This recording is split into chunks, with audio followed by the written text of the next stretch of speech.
Vamos girar a roleta e ver quanto eu vou gastar com cartinha de Pokémon hoje? R$ 250! Será que eu vou sair no lucro ou no prejuízo? Parece que não foi dessa vez. Você já passou por essa frustração? Recentemente, minha For You do TikTok foi inundada com vídeos como esses, de colecionadores de cartinhas de Pokémon em sua jornada pelas edições raras. Pode ser que você nem ligue tanto pra Pokémon, mas com certeza você já passou pela sensação de gostar tanto de alguma coisa que precisava ter um item em casa para demonstrar esse amor. Ou não. E tudo bem também. No nosso terceiro e último episódio, vamos olhar para a ficção científica como um produto e entender suas implicações mercadológicas. Bem-vindos à Lore Científica, um bate-papo fora desse mundo. Quem nunca sentiu saudade de ser criança? Tudo era mais fácil quando você não tinha que pensar em trabalhar para pagar boletos e podia apenas brincar. E muito provavelmente, a televisão fez parte dessa sua infância. Seja você da geração X, dos Millennials ou da Z, acho que todo brasileiro já teve a experiência de assistir desenhos animados no sábado de manhã. A televisão foi um marco importantíssimo no Brasil, sendo a principal manifestação da globalização no país. A crescente presença do aparelho nas casas dos brasileiros chegou à impressionante marca de 95% de todos os domicílios do país em 2022, de acordo com o IBGE. Atualmente, a tendência é outra, fato refletido, inclusive, na falta desses dados nas pesquisas de uso das tecnologias de informação e comunicação, chamadas de TIC. Agora, a telinha da TV foi substituída pela do tablet, celular e computador. Ainda assim, é inegável o efeito do meio em gerações de brasileiros. E foi ali, na infância, sentado à frente da televisão, que muitos foram introduzidos ao tema deste podcast, a ficção científica. Roberto Causo, um dos principais nomes do sci-fi brasileiro, foi uma dessas pessoas. Nasci em 1965 e eu sou daquela geração que cresceu assistindo televisão, e lendo gibi e tal, e a ficção científica estava na ordem do dia naquela época. Ela tinha séries dirigidas ao público jovem, ao infantil, então esse é o tipo de coisa que cativou a minha geração. Fernando Brasil, que é representante de marketing da casa de jogos A Fenda, mencionada no primeiro episódio, já tem uma memória mais intimista, a influência da TV somada à relação com o pai. Eu acho que a primeira memória que eu tenho é de viver De Volta pro Futuro com meu pai, quando eu tinha uns 8 anos de idade. E é um clássico, né? Isso meio que marca a gente. Bem, agora já estamos adultos, e parece que tudo que representava nossa infância dá uma saudade danada. Muitas vezes, esses brinquedinhos se perdem com o tempo. Para remediar isso, nós, como fãs adultos, compramos objetos para suprir o que não temos mais, ou, em alguns casos, o que não podíamos ter, como Salvador Nogueira e Leite Sibila. Na verdade, a minha tristeza maior era que a gente não tinha. Talvez hoje eu compre bonequinho porque na época eu não podia. Na época não tinha o bonequinho. Tinha nos Estados Unidos e tal, mas aqui não tinha, a gente não tinha acesso, não tinha internet para você comprar. Eu nunca tive muito dinheiro para comprar as coisas que eu gostaria, mas eu tenho uma réplica da Enterprise 1701D de A Nova Geração, que é o meu xodó. E ela é, acredito que o item mais caro, porque na época, isso já faz um tempo, tá, gente? Acho que uns 10 anos, ela estava custando uns R$300. 10 anos atrás, R$300 era caro, né? Mas eles não são os únicos. Alguns traduzem seu amor com DVDs, VHS e bonequinhos. Outros, como Artemus e Fernando da Fenda, preferem deixar seu amor registrado na pele através de tatuagens. Há ainda aqueles, como Beatriz Oliveira, que preferem elementos decorativos e acessórios para expor ao mundo e carregar suas obras queridinhas sempre consigo. Como explica Beatriz, é algo que a representa. Eu gosto bastante de colecionar coisas que vão me lembrar de coisas que eu gosto e que vão me dar um pouco da minha personalidade no meu dia a dia, sabe? Além de tudo isso, os livros e HQs são parte da coleção de muitas pessoas, como a própria Beatriz. Mas há casos em que a paixão se transforma em algo surpreendentemente duradouro. Laerte e Ana Carolina, donas da cafeteria Mad Cat, voltada principalmente ao público geek e alternativo de Bauru, São Paulo, contaram a história do pai de Ana, cuja coleção já dura décadas. Meu pai, ele coleciona tudo. Fora os 3.000 HQ que ele tem. Que ele coleciona desde 1980, tem uma noção. Os HQ, ao longo da vida, ele foi juntando, ele tem né? O primeiro Homem-Aranha que saiu no Brasil, o primeiro Hulk. Ele tem vários. Primeiro, tipo, fechado, lacrado. Que ele falava que comprava um pra ler e um pra colecionar. Esse amor pela infância se traduz em nostalgia. Esse sentimento, a vontade de voltar para o passado, é um dos principais motivadores dos colecionadores. Fabiano Carvalho, diretor de pesquisa cultural e insights na Media Monks, estuda o tema há 14 anos. Para ele, a nostalgia com relação ao sci-fi vem justamente da memória afetiva que esses colecionáveis despertam. Um lugar confortávelzinho, quero voltar pro útero, sabe? Eu quero ficar aqui dentro assistindo isso, que é gostoso. E a gente vê explodir o número de títulos e séries que resgatam isso, né? Que a nostalgia ela é idealizada enquanto um recurso de segurança, conforto e de consumo para quem está exausto do atualismo e do presente extremo. A própria Media Monks, organização em que Fabiano trabalha, voltou seu olhar para estudar o comportamento dos fãs. A pesquisa A Era dos Fandoms, realizada em parceria com o Instituto Float Vibes e divulgada em 2024, tem como objetivo se debruçar sobre a cultura dos fandoms. Esse projeto busca entender como os fãs se comportam no ambiente mercadológico e como as marcas podem utilizar essa paixão em favor próprio. Uma dessas estratégias reveladas é a de que apelar para a nostalgia se transformou em um mercado, chamado de Morestalgia, termo que Fabiano explica. Não é que eu quero tocar tudo igual era antes. Não assistia as coisas antigas. Eu quero que isso volte, mas ele volte com temas que fazem mais sentido para mim hoje em dia. E eu acho que isso não só para nostalgia, mas para muitos outros tipos de conteúdo, né? Ainda mais quando a gente está falando com um pessoal mais jovem, que não consegue mais prestar atenção em conteúdo real. A verdade é que, concorde você ou não, consumir objetos ou experiências das obras que você gosta acabam muitas vezes sendo o marco do que é um fã. A paixão é tão grande que ela transborda para além de quem você é enquanto indivíduo. Passa a ser aquilo que te move a comprar coisas novas, assim como Bella Eichler, do canal Futurices, trouxe no primeiro episódio. Essa perspectiva, compartilhada também por Fabiano, é a de que ser fã, muitas vezes, é comprar camisetas. É por meio do que eu consumo que eu consigo mostrar para as pessoas o quão fã eu sou, até onde eu vou pela minha paixão. Fosse na igreja, os fandoms, eles têm coisas parecidas. Então, eles têm os rituais, o jeito que eles comemoram, o jeito que eles jogam, o jeito que eles celebram, o jeito que eles sentam para conversar sobre o assunto. Eles têm amuletos, né, indumentárias, vestimentas. Tudo isso são códigos que eu vou trazendo para mim e eu preciso mostrar para as outras pessoas. Então, é muito sobre ostentação também. E as marcas se aproveitam disso. Se no passado era quase impossível ter o que comprar da sua obra de ficção científica favorita, hoje o mercado tenta prestar atenção no que está em alta. Beatriz Oliveira, que incorpora o olhar do consumo em suas pesquisas, cita exemplos de como isso se materializa. Colecionáveis em impressão 3D, restaurantes temáticos em que você paga mais caro para viver um momento imersivo, canecas e itens decorativos para casa e, principalmente, roupas. Eu vejo, há uns anos atrás, era extremamente difícil você comprar qualquer roupa de personagem, de franquia. E hoje você vai em Renner, C&A, Riachuelo, que é uma loja que é acessível, assim, tem em todo lugar. E tem lá uma seção só para roupa geek. Mesmo quando não tá ligado com os produtos licenciados, você acaba querendo colocar isso na sua vida de alguma forma. Já Fabiano, sob o ponto de vista de alguém de dentro do mercado, enxerga como uma necessidade entender e incorporar o amor dos fãs na lógica comercial. Afinal, com as redes sociais, engajamento é importante e conseguir agradar esse grupo de apaixonados é essencial para mantê-los enquanto consumidores ativos da sua marca. Para ele, os fãs precisam realmente gostar para movimentar a economia. E segundo a pesquisa A Era dos Fandoms, 56% das pessoas entrevistadas desejam que marcas tragam novidades e experiências únicas. É algo que a gente precisa entender. Ainda mais num mercado como o Brasil, que ele movimenta mais de 21,5 bilhões de reais em licenciamentos, por exemplo. No mundo, são 300 bilhões de dólares, né? Então, é algo fundamental para a gente entender a juventude, como as pessoas se relacionam, elas se organizam, elas engajam e como que elas consomem, né? No fundo, nós já sabemos do que o fandom de ficção científica gosta. Afinal, os números estão aí para não nos deixar mentir.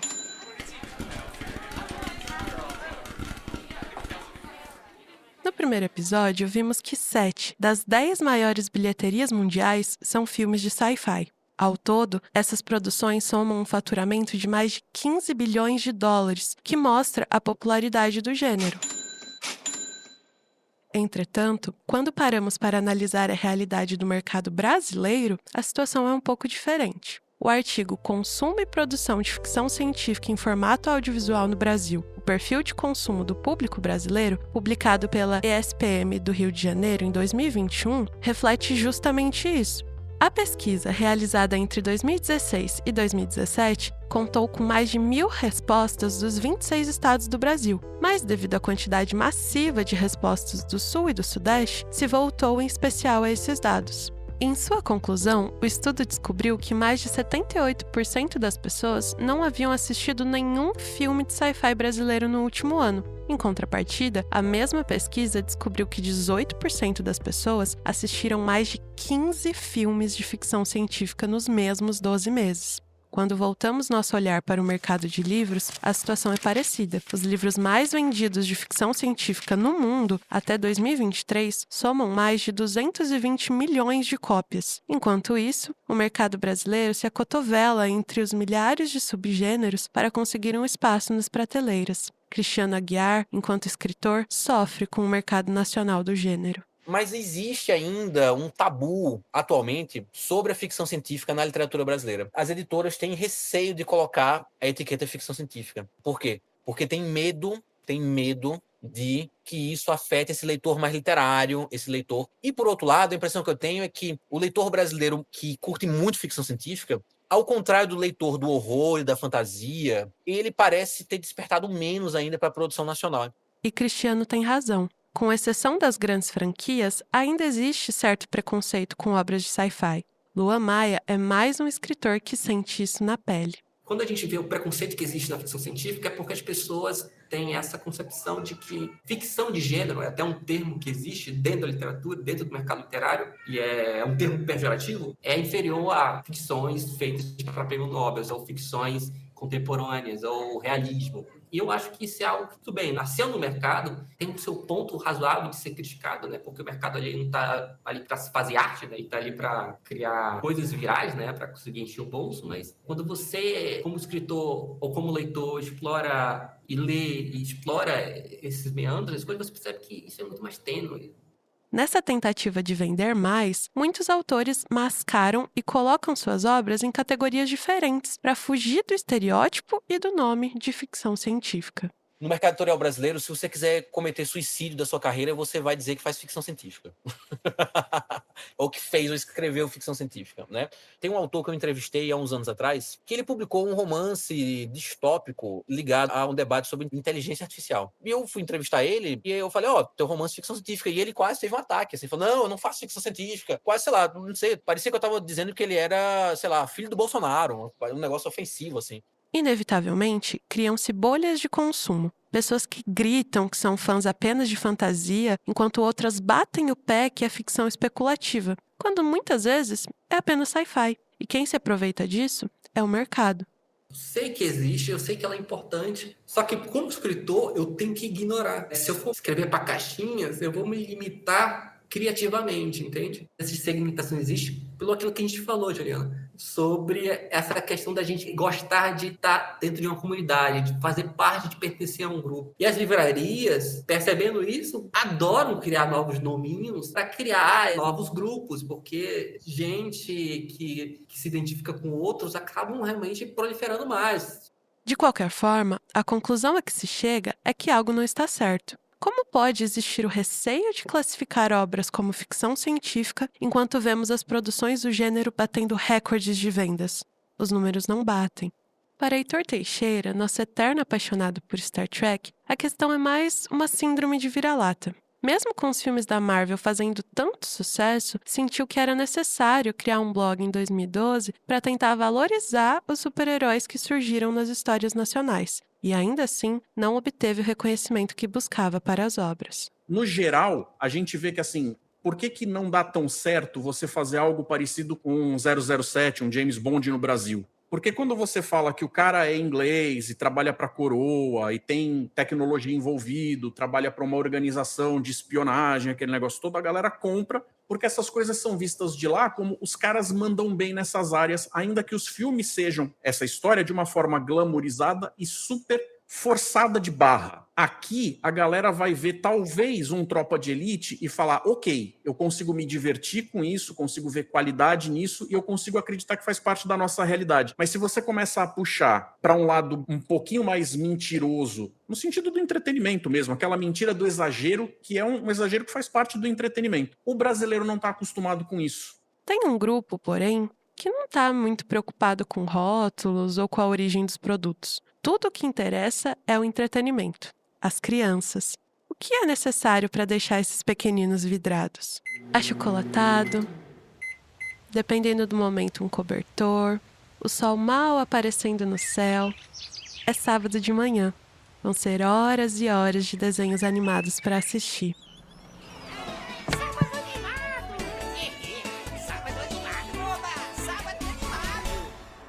Momentos assim serão memórias base para o futuro. Quem não se lembra das lições de moral do He-Man e da She-Ra ao final dos episódios? Pelos poderes de Grayskull.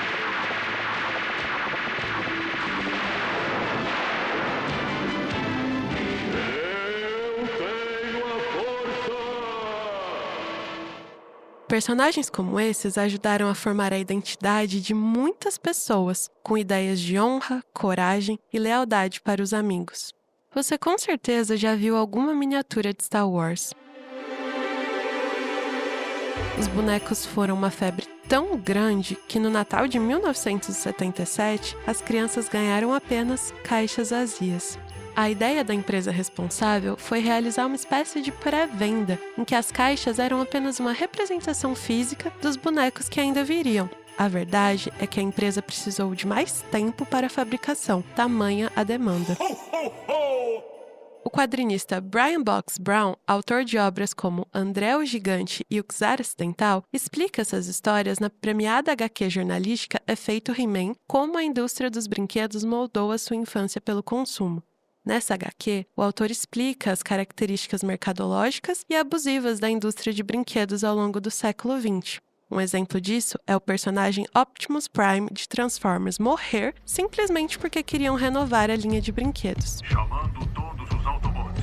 Chamando todos os Autobots. Esse é um exemplo simples, explica Fabiano, de como o controle sobre o consumo, na verdade, é dividido em partes iguais. Então, com isso diminuindo, sim, o poder das grandes produtoras e donos de meios de comunicação de executar esse soft power. Mas, ao mesmo tempo, são eles que produzem. Então, sim, os fãs eles têm um soft power muito grande, cultural, de mudar a cultura e para onde as produções estão indo. Mas os meios ainda são eles que produzem. Tem aí um casamento muito perfeito, né? Uma das maiores teses da obra é sobre como as crianças não sabem diferenciar o entretenimento gerado por desenhos animados e comerciais. Até porque, como o autor escreve, os mesmos personagens aparecem em ambos.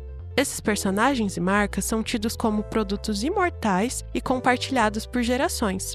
É um investimento a longo prazo para fidelizar fãs que vão tornar os próprios filhos fãs também. Isso mina o que Box chama de brincadeiras imaginativas. Segundo o autor, ter memórias licenciadas e conectadas com marcas limita a criatividade coletiva. E Box tem razão. Uma das principais características da ficção científica é estimular a imaginação das pessoas. Salvador, que descobriu na infância a paixão por ciências assistindo sobre o cometa Halley na TV, vivenciou isso na prática ao se deparar com a dificuldade de encontrar produtos relacionados a Star Trek quando criança. Eu fazia Enterprises com um papelão de caixa de pizza, porque não tinha uma Enterprise para comprar. Então, era muito diferente, havia uma escassez. Talvez uma que estimulasse a criatividade, mas ao mesmo tempo é mais facinho hoje, né? As crianças, com seu olhar inocente, conseguem ir ainda mais além e criar novas histórias com coisas simples como bonecos de ação. Tirar isso delas é arrancar a raiz criativa que poderia nascer nessa mente ainda fértil. Não nos levem a mal, nós também temos apego com algumas histórias da nossa infância. Fato é que desenhos e propagandas são partes da infância de quem cresceu consumindo televisão. O que estamos discutindo aqui é como, muitas vezes, é necessário delimitar aquilo que as crianças consomem, ou trazer um olhar mais sensível e cuidadoso quando conteúdos forem produzidos para elas, principalmente comerciais. A nave de ataque de He-Man também acaba de aterrissar. Coleção Masters of the Universe da Estrela. A força da imaginação. Mas a propaganda não é o único meio de incentivar o consumo. A pressão, muitas vezes, ultrapassa os limites da TV te dizendo o que comprar e o que não comprar, e surge dentro do próprio fandom, te dizendo o que você precisa ter para ser um fã de verdade. Poser. De acordo com o Primeiro Dicionário de Língua Portuguesa, poser é um termo informal e depreciativo que significa pessoa que finge ser algo que não é ou finge gostar de algo para fazer parte de um grupo. Na linguagem do fandom, porém, o poser tem um peso ainda maior: não ser fã o suficiente. Mas como discutimos ao longo dos 3 episódios, o que nos torna fãs? Será que é preciso ter coleções enormes e itens caros para merecer esse título? Não podemos ser ingênuos. É preciso reconhecer que a ficção científica e a cultura geek, de maneira geral, criam um universo de possibilidades gigantesco. Então, eu acho que a ficção científica movimenta muito a economia, principalmente porque ela não vive só dentro dos filmes e livros, né? Ela transborda para tudo quanto é canto. É um mercado que gera bilhões, literalmente, e a ficção científica segue sendo um campo fértil tanto para a criatividade quanto para a economia. E seguindo essa lógica de Bella Eichler do canal Futurices, imagina tudo o que pode ser produzido para se tornar consumo. Bonequinhos, camisetas personalizadas, pôsteres, canecas bonitinhas, uma quantidade imensa de produtos licenciados que se transformam em um paraíso para os fãs. E para alguns, ter itens colecionáveis é uma necessidade, algo que precisam para expor sua paixão, como explica Fabiano Carvalho, da Media Monks. Como a gente falou, fã é sobre identidade. Então, eu preciso afirmar minha identidade. O meu fandom, o objetuísmo que eu amo, me ajuda a fazer isso. Como que eu faço isso? Consumindo. Amor, afeto, anda junto com consumo para o fandom. Mas, por outro lado, será que não estamos indo longe demais? Talvez seja como Heitor disse, a disponibilidade pode ter criado na mentalidade das pessoas a ideia de que você precisa ter tudo aquilo. Quando eu era garotinho, tinha mais a minha demanda do que tinha oferta. Eu queria consumir mais e não tinha da onde. Então, eu tinha o desejo de consumir, mas as coisas pouco chegavam até mim. Então, é o famoso se diverte com isso aqui, vai lá. Beatriz Oliveira, pesquisadora de consumo dentro do contexto cultural, entende que não temos muito como fugir. A gente tem um ponto que é, vivemos numa sociedade capitalista, então se a gente não tiver pressão para consumir, a nossa sociedade meio que desmorona, porque a gente precisa consumir para a movimentação do mercado. E entende que isso transforma o sentimento sobre ser fã em quem tem mais troféus. Quando você acaba consumindo mais coisas, você acaba se sentindo mais presente naquela cultura, você se sente mais pertencente a esse grupo. Se voltar um pouquinho para a academia, tem um autor que eu gosto muito, e é clássico, que é o Pierre Bourdieu, e ele fala dessa classificação que existe em grupos em geral. Na parte de ficção científica é isso.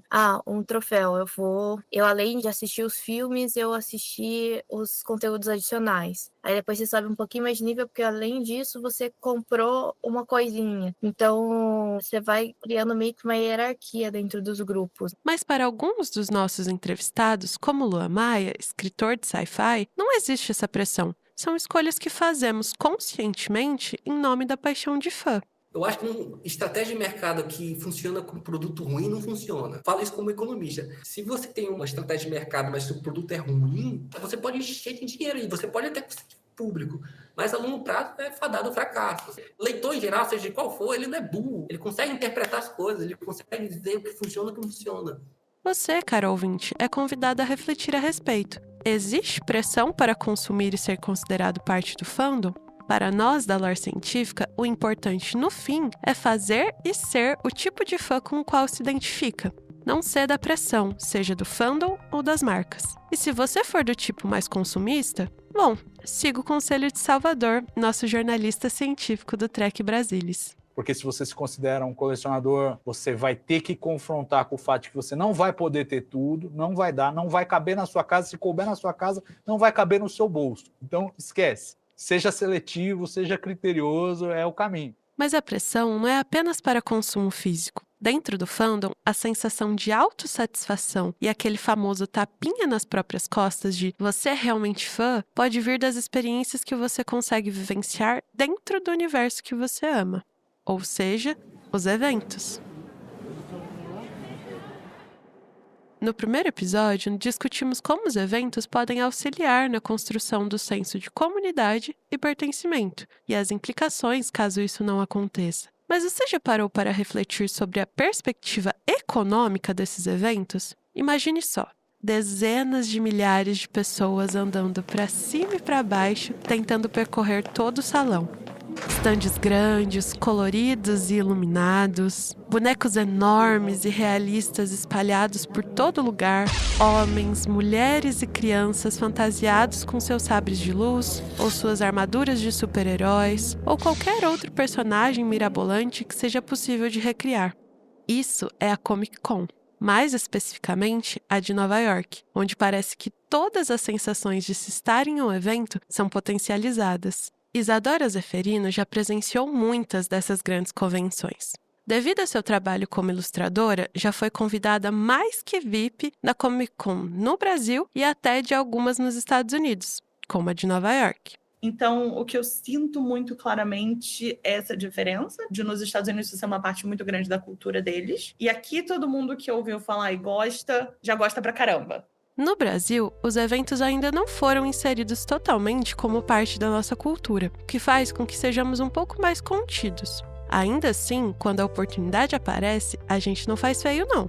A cafeteria Mad Cat realiza esporadicamente alguns eventos na cidade de Bauru para o público geek. Dentre eles, o evento de Pokémon, que contou com a ajuda de outra entrevistada nossa na organização, a Thay, a cosplayer do nosso primeiro episódio. E o resultado do evento foi uma baita surpresa para todos, principalmente para a Laerte e Ana Carolina, o casal de sócios proprietários que administra o estabelecimento. A gente fez o evento sem nenhuma, vai vir uma galerinha. A gente faz Halloween, a gente faz aniversário do café, faz Arraiá, mas o de Pokémon, nunca vi tanta gente. Tem uma noção, eu produzi coisa para 200 pessoas. Deu 9 horas da noite, não tinha mais nada para vender. E foi muito engraçado que acho que, talvez por ser Pokémon, mas teve gente de toda idade. E como deu para perceber, não são só os grandes eventos que geram adesão do público. Lembra de Gustavo Cel, organizador do Gorpa Geek, que trazia até caravanas de outros lugares para o evento? Pois é, para Gustavo, algo assim não movimenta apenas a economia hoteleira, mas a própria cidade. A gente tem algumas parcerias com a cidade, então a gente tem muitos lojistas que estão, inclusive, que conheceram o pessoal aqui. Os clientes não conheciam, os lojistas foram conhecendo por causa da Gorpa Geek. Então a gente consegue movimentar bastante a cidade nesse quesito, justamente por ser algo diferente, por ser um evento que atrai as pessoas de fora, que faz com que eles tenham uma visão diferente daqui também. Mas como toda moeda tem dois lados, os eventos maiores não são, geralmente, pensados apenas sob o ponto de vista do amor de fã. Existe sim, sempre, um ponto de vista comercial que precisa ser levado em conta. Infelizmente, ser pressionado a ir em eventos para se desprender da imagem de poser é algo que acontece dentro desses grupos. Leite Sibila, uma pessoa muito ativa dentro do fandom de ficção científica, tanto como produtora de conteúdo quanto como consumidora do gênero, aponta que esse sentimento de obrigatoriedade é cruel pela angústia que gera em quem não consegue participar.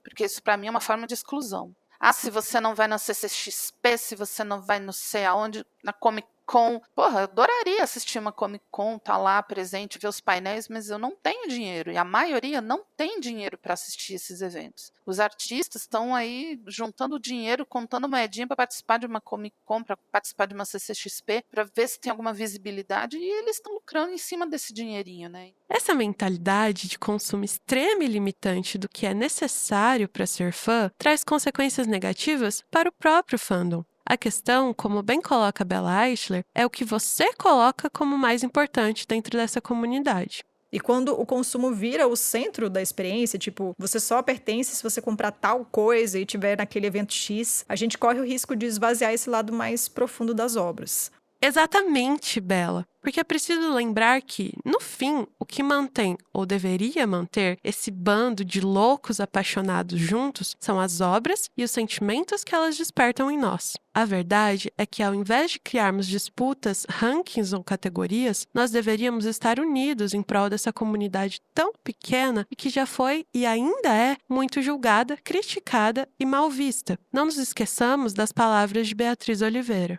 Essa cultura do poser, ela é perigosa porque você fragmenta uma comunidade que já é pequena, que precisa do apoio deles entre si. E aí, a hora que você começa a fragmentar, as pessoas começam a ser individualizadas. E aí, a gente tem vários problemas sociais que vão para além da ficção científica.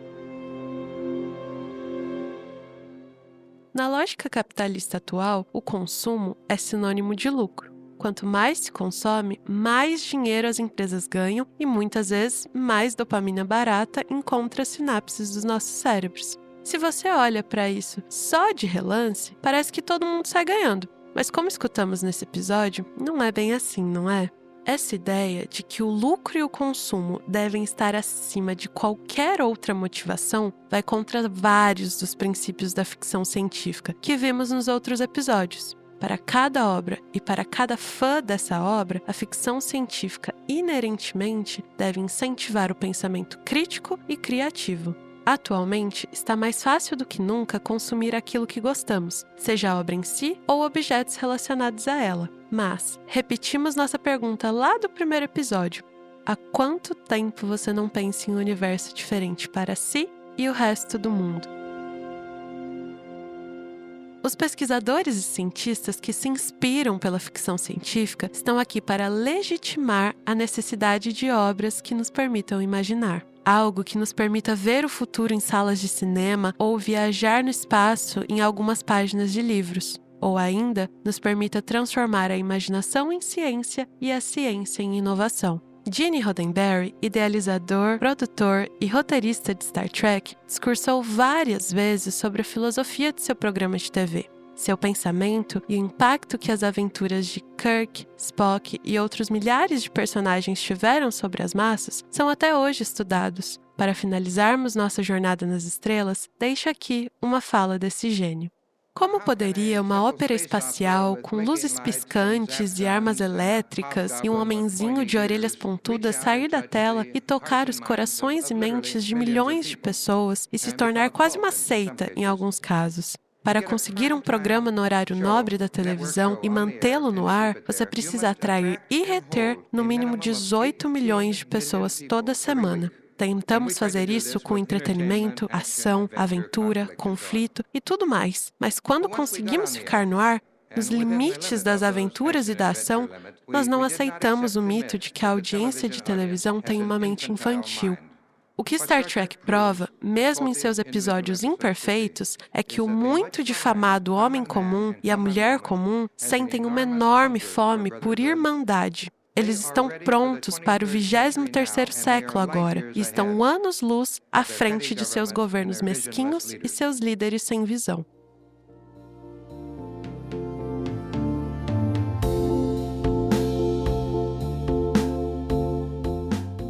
Esse episódio foi produzido como trabalho de conclusão de curso de jornalismo para o Unesp Bauru. O roteiro e a apuração jornalística foi feito por Juliana Mazzali, Iris Ítalo Marchesini e Larissa Mateus.